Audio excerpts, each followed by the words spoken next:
Hello friends, this is Ashish Kumar Dhoni here. Once again welcome back to my channel. आप में से ज़्यादातर लोग रविवार को नेपाल के पोखरा में दुर्घटनाग्रस्त हुए विमान की सूचना से परिचित होंगे। वीडियो को आगे बढ़ाने से पहले आप यह विमान की क्रैश होने की कुछ तस्वीरें देखिए। Thought to show the final moments of Yeti Airlines Flight 691. First, you see the plane veer off course. Then, you hear it. A raging inferno. The twin-engine plane crashed into a gorge close to the tourist town of Pokhara, minutes before it was due to land at the recently opened airport there. But efforts to save the 72 on board were in vain. As a nation mourns, some are asking if enough is being done to ensure the country's skies are safe. In the last few decades, hundreds have died in air crashes in Nepal.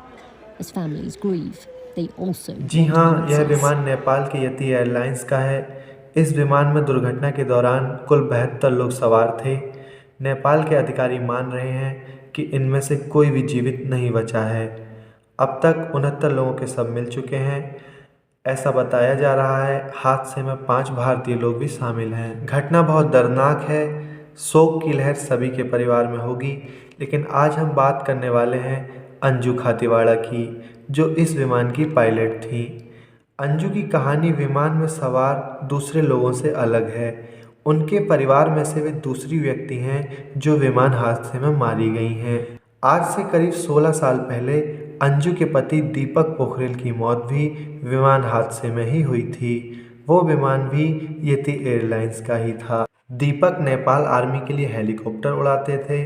जब वह हादसा हुआ था तब भी उस विमान में उपस्थित लोगों में सभी लोग मारे गए थे। उस विमान में कुल 9 लोग शामिल थे। जिस प्रकार यह विमान लैंडिंग से कुछ समय पहले क्रैश हुआ, उसी तरह दीपक का विमान भी लैंडिंग से कुछ समय पहले ही क्रैश हुआ था। अंजू अपने पति दीपक की याद में पायलट बनना चाहती थी। दीपक की मौत के वक्त वे मात्र 28 साल की ही थीं। वे चाहती तो कुछ और भी कर सकती थीं। उनके पिता चाहते थे कि वे भारत जाएं, पढ़ाई करें और अपना करियर बनाएं, पर अंजू ने साफ इनकार कर दिया था क्योंकि वे अपने पति दीपक की याद में पायलट बनना चाहती थीं।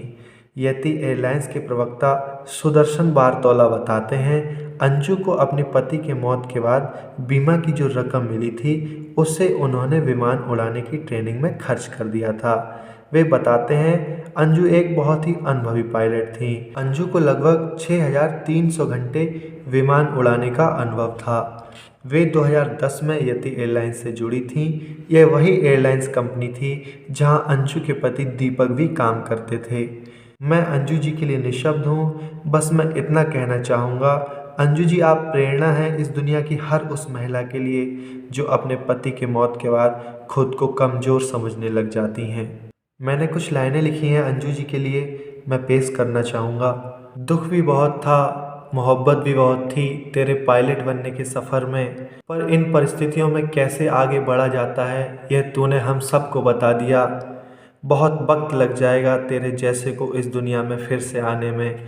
जान कैसे लुटाते हैं किसी के लिए यह तूने हमें सिखा दिया, यह तूने हमें सिखा दिया। दिल से सैल्यूट अंजू जी। जय हिंद, वंदे मातरम।